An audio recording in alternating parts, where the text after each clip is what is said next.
Are you working on your author career but struggling to get that first book published? Does the goal of being an author seem too lofty? Or thoughts of having multiple books and making a full-time living are as fantastical as living in Cinderella's castle? Welcome to Discovered Wordsmiths, a podcast where aspiring authors can be heard. Join Stephen Schneider as he finds and talks to authors you may not know, but authors that have gotten their foot on the author career path. Hear what they've done to get there and where they want to go now. Settle back. It's time for a bit of inspiration and advice. Come listen to today's Discovered Wordsmith. Brought to you by Mind Architecture. Building worlds for your mind.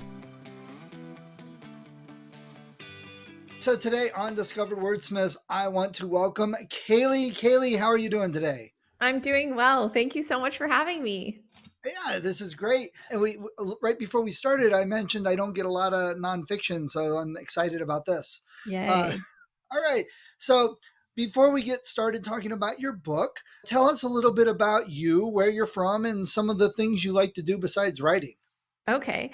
I am from Calgary, Alberta, Canada. So Canadian. And a little bit about me. What else? Sorry. Just some of the things you like to do besides writing. Okay. Other than writing, I love reading. I am a big bookworm. So I think by nature, I was destined to write a book, but I love reading. And I've discovered how easy it is to read off my phone now. I have a 1-year-old. And so I can't really have books out because he has a tendency of ripping pages. So he's at that very destructive stage. So I read on my phone, but I find it so easy that I can read on the go all the time. So I'm reading way more books, and Book Talk has actually gotten me a lot more interested in some of the books that are on there and are popular. So for Book Talk and all that. But I do love reading. I love like my guilty pleasures like Real Housewives, watching the Real Housewives of everywhere, those shows. And then I'm also always really busy with my kids. I'm a single mom. I have a 9-year-old and a 1-year-old, and like hobbies include going to the park and things like that. Nice. Okay. And so with all that going on, young kids and busy, why did you want to write a book? Silly me, yeah.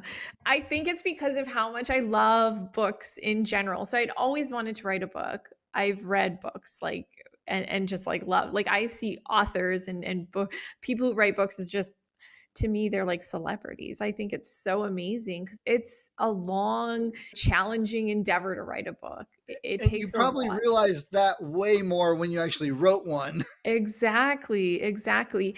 And I kept receiving the message. Like I started writing stories when I was young, when your teacher would ask you to write a couple page story. And mine would go on for 20, 30 pages. And that was like grade 4. And because I was like, how do you develop a story in 2 pages? So for me, it was like this very elaborate, the character development and everything.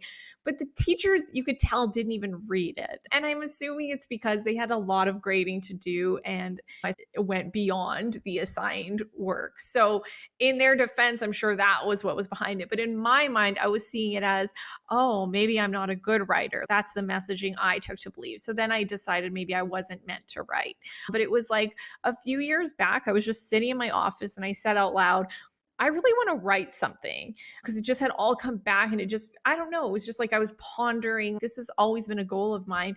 And a colleague happened to be walking by and he's, oh, I just met a book coach at a networking event I was at. Do you want her card? And I was like, absolutely. So I met with her and she turned out to be my book coach and really get me on the path to writing my book, and the rest is history. But that was my journey. So it's something I'd always wanted to do, and then thought that it wasn't something that I was good at or meant to do. And then coming back full circle, finding someone to just help get me on that path again. It's really intimidating and scary writing a book, especially the beginning, early stages, right? It's like, where do I start? What do I do? You get a blank page and you look at it and then you start writing and you're like, oh, this is going great. Wow, how close am I to being done? It's like you wrote 500 words. Not close at all. Yeah. Right. It's a long game for sure, but it's been an amazing journey. I really enjoyed it. Nice. Okay. So let's talk about your book. It's called Make Money Your Thing. Tell us a little bit about it. Okay, so I really wrote this book to help inspire and empower women with their finances. So, as I mentioned, I am a single mom and a financially independent woman. I was raised by a single mom. And so, growing up, money really showed up as a source of like stress and struggle. And early on, it was like I wanted to learn it and figure it out. Cause in my mind, if I could figure it out, it was like math. I had a very like much a math mind too. I loved math. And so it felt like a math problem. If I could figure it out, then maybe I could fix it and solve the problem. And I felt really like helpless back then as a child. Like there wasn't much I felt I could do, but it was how about if I learn as much as I can? And then as I figure it out for myself, then I can teach other women and I can help women like my mom one day so that women don't have to go through that. And so that was always the goal, like my passion and why I got into the finance industry where I work. So it just felt like very natural than to write a book about money. And it's essentially like I put in one book everything I'd want women to know about money, what I've learned in my experience in this industry for 15 plus years. So I share stories of women and their journeys, and there's stories of themes I come across quite often in my business. So it doesn't mean I don't think any two people are exactly the same when it comes to like their financial lives and their goals and their journeys, but I see similar themes. So I would use those as stories to share with the reader so they can really relate and see themselves in these stories of these women, and then insert like the teaching or the lesson or the insight I want to share with the reader. And then at the end of each chapter I have action steps, because as a finance person, the big thing for us is we can tell you everything you need to do, outline it one thing after another, just say, do this and then this, and you got it. That's what you need to do. But I was finding so many people just weren't taking the steps, like they weren't doing it. And I can only do so much. So with this book, it felt I'm giving them these steps of action to take. And I'm giving them in like very like small, tiny homework assignments. So it doesn't feel overwhelming, where the reader actually wants to do the things and they understand why they're doing it and what the impact is by for getting to know their numbers. And so it's we think of a budget as like, oh, like most people just don't get excited over it, but I try to make it more exciting in the chapter and explain why it's so powerful to know those numbers and where it can lead you to by having that awareness about where your money is going. So trying to break down these somewhat boring financial topics and make it fun, interesting, and really make it comfortable for women. So again, I wrote the book for women, wanting women to feel comfortable, because this industry has been very male dominated for quite some time now, the finance industry. And as a result, how it is presented often forgets the interests and the needs of women. So that's what I really wanted to do, is get women really excited and engaged and put something out there that really felt like it was for them. And I was going to ask you this. I think you answered several of the questions that popped up in my head. I was going to ask it to be to say it's focused on women doesn't mean a man couldn't read it and get something out of it, but the way the material is presented, is it mostly focused on a single mother woman, or is it any woman? I would say any woman, but you're right. Men have read it and they've enjoyed it and they've given me great feedback. But I write it from the perspective of women and as a woman, because I think we get it, or it's just that whole, again, I share stories about my love for the Real Housewives or my dating experiences. Somehow I related to money. And I think as women, it's stories that we can see ourselves in or relate to or get. So I did want to write it from as a woman for perspective of women. So women can feel like, oh, okay, yeah, I've felt that way too. So it's just different. It's just giving the female perspective. And so of course men can read it. But again, it's just this industry has been very from the perspective of men, because that's just is like by nature happens when you have more men in the industry as well, that the material is presented more in their perspective. So you're right, men and women, and then women of all sort of stages of life, whether you're a single mom or a young person just getting started or nearing retirement or already in retirement.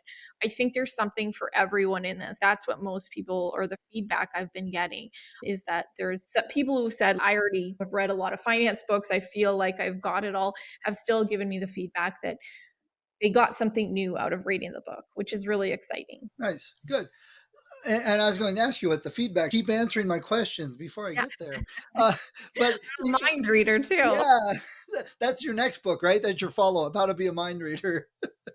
So it made me think, and I'm glad you said that the way you did and what the focus is, because it made me think another very popular finance book for the common people, you might say, is Rich Dad, Poor Dad. Everybody knows that one. But the point is, for authors, we'll jump around a little bit, that just because there's another book out there that already covers finances doesn't mean your voice couldn't do it in a way that fits people better. Rich Dad, Poor Dad doesn't fit a woman, the title. I'm glad you brought that up and mentioned that it's not like the financial information is going to change and be different.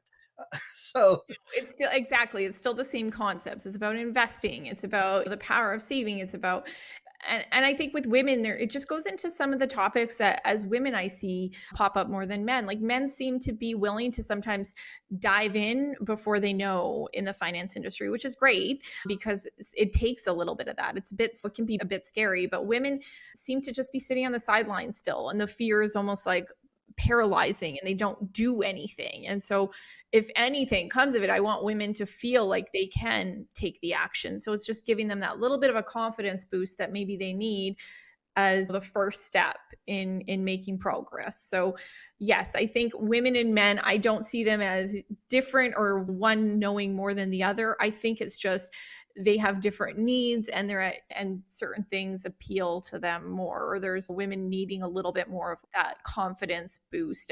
And the whole first part of the book is about the money mindset piece, where I do come across a lot of women just writing themselves off saying, I don't understand, or I'm not good with math, I'm not good with numbers, money just isn't my thing. And that's why I wrote this book, Make Money Your Thing. Anyone can do it. So helping what I see as women almost just deciding they're no good at it right from the get-go before they even give themselves a chance. And I think they do that far more than men, unfortunately. So having a whole piece devoted to that. And you can definitely say, I wrote this book for myself and I'm sharing it with everybody else because you're the ideal demographic in many Yes. ways. Yeah, and I made money my thing. That's what I say in the book. I'm like, I made it my thing. Again, I grew up, we had no money. We had nothing. Like we lived in subsidized housing. We didn't have enough money to buy groceries sometimes. And now fast forward and I've done all the things I share that in my book about all the goals that I've accomplished and buying my dream house on my own and things like that. It's really empowering. It feels so good. There's an element of I can do anything when you can achieve like a money goal you have. And I think confidence like that for people, it's good for any element of your life because then you can take on big things like write a book when you feel like this is Yes. my wheelhouse. I don't know how to write a book, but you just dive in and do it because I'm like, I could do anything. And so you mentioned there's action items to do with each chapter. Do you have a workbook or are you thinking about a workbook for people? I don't. That's a great idea. Yeah. I try to keep it simple. I know with a lot of the books I read that have action steps, I read a lot of nonfiction, and sometimes the action steps can lose me when it feels like homework or you're taking a whole master's degree in a new program. So I try to keep it light, but you're right. Like getting some sort of course or something, getting people going on those just to give them that extra push is beneficial, I'm sure. Absolutely. Yeah, just a thought because Absolutely. if someone's reading your book and they're comfortable and they enjoy it, it would motivate them to get going. And having that workbook right there, Yeah. just here's the action plan. Let me take the notes and write down what I'm doing. I know. Perfect. That's a great idea. I know I'm working with a group of women to do it as like a book study. And I'm like, that's such a fun idea because we can go through that too with people reading the book. So you're right, making it widespread so all women can take those steps. That'd be cool. So let me ask you, Miranda, you said you read a lot. What's your favorite books and authors? I'm all about the thriller type fiction books now. It's Like, really popular. I was reading a post of someone on the Facebook group and they said they were researching what are the most popular genres and it's one of the biggest selling, right? They said it was like romance and thrillers, not yeah. necessarily together, Right. but And the funny thing is, the biggest reader of thrillers are women. Like is it? middle-aged women are the biggest demographic of thriller reader. That's me. They know I don't know why we like it. It's so fun though. It's that like twist and turn and what's gonna happen. I don't know. Do you have any favorites? I Frida McFadden, I've gone through almost all of hers Okay. recently, and I found out about her on Book Talk too, so I wasn't familiar. So I do get a lot of my thriller suggestions from Book Talk. Oh, nice. Yeah, I hadn't heard of her. I'll have to look her up, put some links on the show notes. Yeah, yeah, it's So really good. are your kids readers? Or your oldest Unfortunately, one? no. Oh, no. So Jax destroys books. He's my 1-year-old, which is terrible. And my daughter, no. I wrote a kid's book too. It's about a little girl learning about money. And I, I was like, Ivy, like when it came in the mail, I was like, can you read my book? And it's not very long or it's a kid's picture book. She got like 2 pages in. She's like, I'm gonna finish it later. Like, I Wow. wrote Ivy. Yeah, yeah. Family's not the best to tell you how good the book is or not. No, she just doesn't like it, and I don't know why. I think she hasn't found the right genre for her, I'm hoping. Yeah. I tell her That about when I was a kid, I was like, I loved like Goosebumps and Nancy Drew and all that stuff. And I would explain when she was like, no, I'd rather just watch the show, mom. I'm like, wow. oh. One of the things I work with kids is storytelling in video games, and there's a lot of good stories being told in video games. That might be something if you find a good story-based video game that you and her sit down and do together. Some of them, there's one I saw, oh, and I forget the name of it. I apologize, but it's an adventure game, but it has cutscenes that are pop-ups and it's all text. It doesn't talk to you. So You have that, to read is one it. thing. The other gateway drug a lot of times that we mention is comic books. Kids sometimes get into certain comic books because of the pictures and the reading, and then they move on to other reading. So just a couple thoughts. Yeah, those are good ideas. You're right. Because the video game idea is very appealing.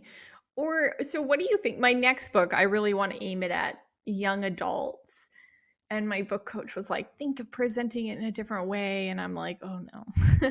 What do you think then, like late teens, young adults? Because she's right. You get to that stage of life and it's almost like you don't have time to read books. I remember it was like head down, you're in university or whatnot. So that was like the years where I didn't read, but I want to create a money book for people like that because it's such an important time. It would probably be we talk, I see all the time people like, I never learned this in school. And how come nobody taught me this? I had a stepdaughter that had no clue that you were supposed to balance a checkbook and keep track of that. And she kept going under because I took money out, but it said I had money. I'm like, how many checks did you have? She wrote 3 or 4. That's why you're going, what do you mean? And she just didn't understand how that worked. And that's to me, a simple thing. So that, and she was at the time like 19, 20. That would probably be a perfect time. But like you said, maybe they're not, maybe this is where you need that videos or something to go with the book. Maybe a book Yeah. with videos or something. Yeah, because it's a tough stage, like, it's almost like they're really busy, but you're right, they need it. It's such an important point in life because it could set you on your whole trajectory for what's to come with money. And in the finance industry, we always give those great charts that say, if you started at the age of 19, putting away $100 a month, and you'd be a millionaire. And everyone looks at that and goes, why didn't I do that? I'm like, But that's when this you're book is going to get people doing it. right. That's when they're older, though. But I had several kids all graduating within a couple years of each other. And I showed them, like, look, you have this money right now you got from graduation. If you put it into this with an average return, blah, blah, blah, blah, when you're 55, it'll be this much. They went, I'm going to get a new monitor for my video games. And it's just like, I don't think they get, and I know I certainly didn't. I had a great couple jobs that if I had just taken even half of that money I made, which I didn't need it all for living. Most of it went to stuff or doing things I didn't need to worry about and do. But if I had done, my life would be very different right now. And it's hard to get the kids to grasp that. I certainly didn't. Yeah, it's like our brain isn't connecting it that investing now and putting it away, it almost seems then I don't get to enjoy it, but it's you do. It's like future you. So it's still for you, but it's like this disconnection of, oh no, like I'll think about that later. I'll do it later. I have plenty of time. Just like with debt and the credit cards, people are, it's so easy to spend and use it because it's almost like you don't think that you're the one who's going to have to pay it at the end of it. You just think, oh no, like that'll just push it off to another day. And then it almost feels like you're like, oh, someone else will take care of it. But you're like, Right. I got to take care of it. But yeah, I just read a story about a guy telling a story about his friend who got a credit card, ran it up till almost total max. And then the next month he was trying to use it and it was bouncing. He's, what's going on? They're like, you used it all up. He's, doesn't it reset at the beginning of every month?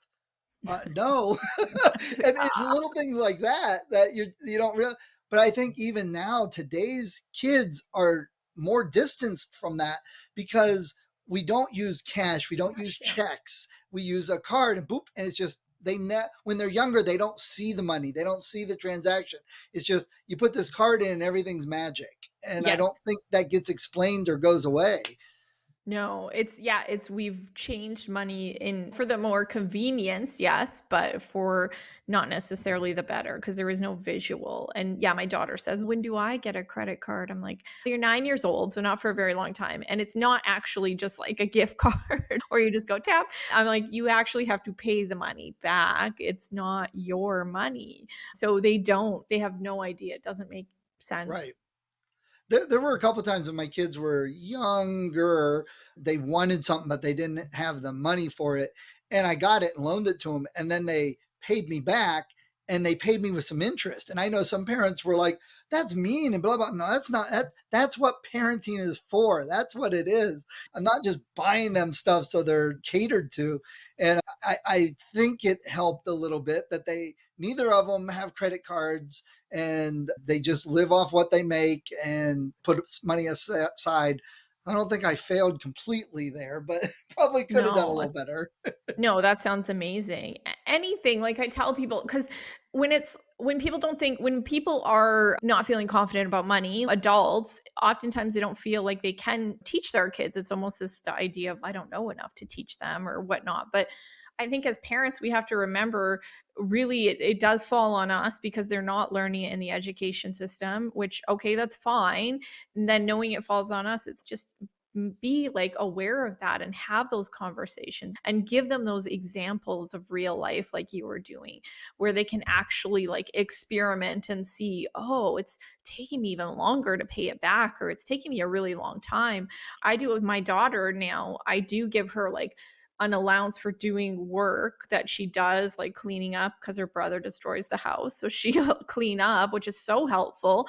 And I do pay her and she starts to see like how much she earns for that. And then when she goes and has her own money and wants to buy things, she'll look at things and say, oh, that's $20. No, that's too expensive. Like she gets to start now making decisions knowing I worked this hard to make this money and this costs this much and then weigh the cost benefit or like how much does that mean? Starting to get an idea of what money means. And so I think they're so powerful for parents. So what you did, amazing. Like just giving these options, like our actual real life experiences that they're going to have later on in a nice, like safe environment where you're not like going to come after them and take their car and their house if they don't make Right. a payment. So Right. it's Yeah, a nice, safe environment for them to experiment.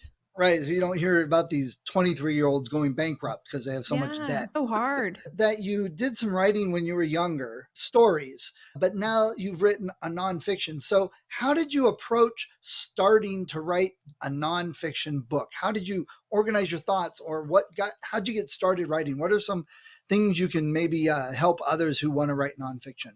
Absolutely.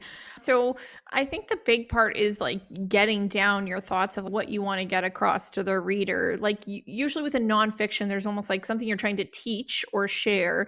And you probably have a very specific set of ideas of what you're hoping the reader will learn. Like, how do you want your reader to end up? Again, like there's usually in nonfiction, it's an element of a journey, something you want them to grow or develop or do. So I think it's just like writing down all those lessons or things you want them to learn. That's what I did with the money book. So it was like I wanted them to learn some of the money mindset piece and understanding your numbers and what is budgeting and knowing your net worth, how it's so important to stay in control of your finances. There's these ideas that I wanted to get across, and then just writing them with the very like finance oriented thought process I was going through.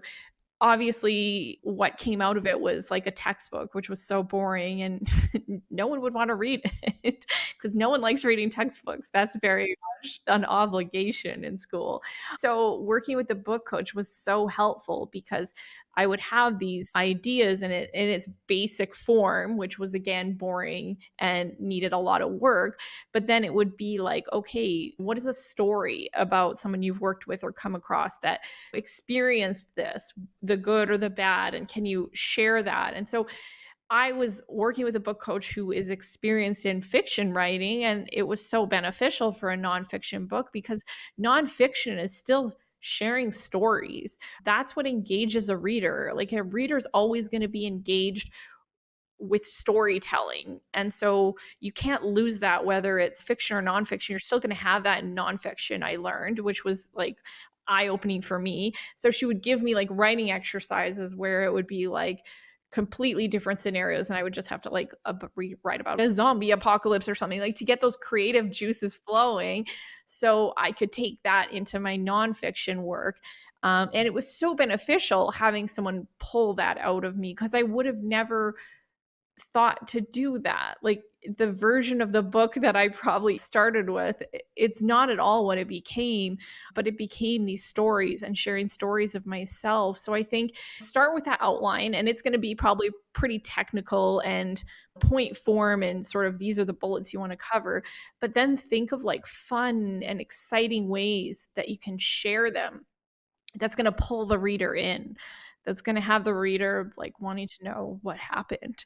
And do what was a big lesson for me was going through the editorial, like with my editor, the process where she was doing like the structural edit, and her telling me about how you really want to make sure you're taking your reader on a journey.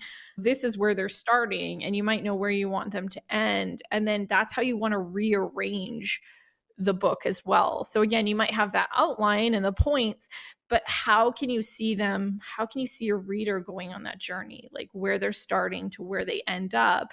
And preferably breaking that into parts, maybe like 3-part. Most nonfiction books have 4-part structure or 3-part. They have some sort of like separation like that. Not saying you have to, but again, that's how it unfolds. And think of it as taking the reader on the journey. So that's the order of things. So that might rearrange your points when you start going through, oh, this one's about just getting started and making sure your mindset's in place. That should start first because they're not going to do the budget and all that if they haven't worked on their mindset. So it's going to help your whole writing process, seeing that unfold, seeing you bring the reader on your journey with you.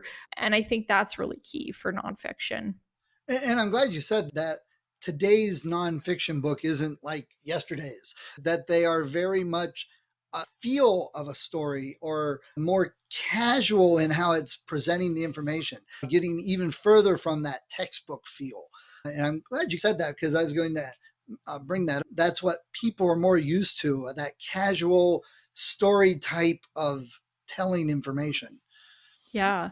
Because no one, just think, if I say to you, okay, so what you need to do is put away this amount of money every month. And then in 5 months' time, with interest, it should be that. Or what if I say, can I share a story with you about a client who ended up being a millionaire by some really great habits that she put into place early on? And at first, she was really nervous and scared because of blah, blah, blah. Like those are going to draw you in more and resonate more, I think, than that very like, Yeah, do this, do that, do this. absolutely. Absolutely. All right, Kalee, I think your book sounds great. I love hearing that it's a focus for women. That's a great way of doing it. And I think it's, like you said, a demographic that needs approached in a different way rather than a just general book. I think that's wonderful. Thank So you. before we get going, do you have any advice for authors, or better yet, if somebody stopped you on the street, I heard you wrote a book on money, why should I get your book and not Rich Dad, Poor Dad or something like that? What would you tell Yeah, because mine is for women. No. Oh, and because in mine, I'm wearing some pink boots on the cover. No. them? I think it's just one I wrote where you can feel really comfortable sitting down and just reading some chapters and feel really at ease, not intimidated. So that was really my focus, and not feeling like you're doing some sort of course and being put on the spot where you should grab a text or a notebook and start taking notes. So I did make it really, again, the story is very relatable. You see yourself in them, I would hope. Very like easy action steps at the end that I think anyone can do while reading the book, and an easy read that you can do in one sitting that doesn't feel overwhelming. Like I wanted to cater to more of the majority of people. Concepts oftentimes like the Rich Dad Poor Dad and some of the other finance books really like hone in on a specific thing, buy a bunch of real estate and build up this whole real estate portfolio and things like that. And that's not realistic for everyone. I wanted it to be something that people feel like wherever they're at right now, that they can actually do things and see change and really make a big impact, that they didn't have to be. I think a lot of these books feel really overwhelming and put really high expectations on us. And sometimes it's just, we want to just have more joy in our lives and feel like we're doing the right things with our money, like as simple as that. And that's what I hope this book gets across to the reader. Nice, nice. And you mentioned real estate. Yeah, I actually recently got into buying some real estate. I was able to buy both Park Place and Boardwalk and put hotels on them. So I understand the concept. I love Monopoly. Monopoly is a great game, but you're right. It's hard being a landlord. It's a lot of work. Yes, especially in Monopoly. All right, Kalee, I appreciate you taking some time getting on today, chatting Thank with me. you. And I wish you luck with the book. And let me know if you get a workbook or that teen book. I'd love to talk to you again about that. Absolutely. Thank you so much. Thank you Thank for you. everyone for listening too. Hi, if you enjoyed this episode of Discovered Wordsmiths, please support the author. Go to their website, go to Amazon, look them up, get the book. And if you click on the link that I have in the show notes, you'll also help support the podcast so I can keep the hosting and all the software I use and keep it running to help more authors. When I am recording this, we've got over 100 episodes, lots of authors. Go to the website, discoveredwordsmiths.com. Check it out. There's a lot of great authors, probably in some genre that you love. See what they have. Check out their books. That's what the point of the podcast is for. So people can discover new authors, find some new books they love, support the authors so they can continue writing. So please support them. And if you do like the podcast, if you've been thinking of podcasting or you're a writer, I've got some links also at the website. Click on those if you're interested in any of the software or services that I talk about. Everything that I have there is something I use, so I've got an affiliate link. Again, it's a little bit, if everyone clicked on those, if they were going to get it anyway, it helps keep the podcast going. So let's all help each other out and discover more authors to read.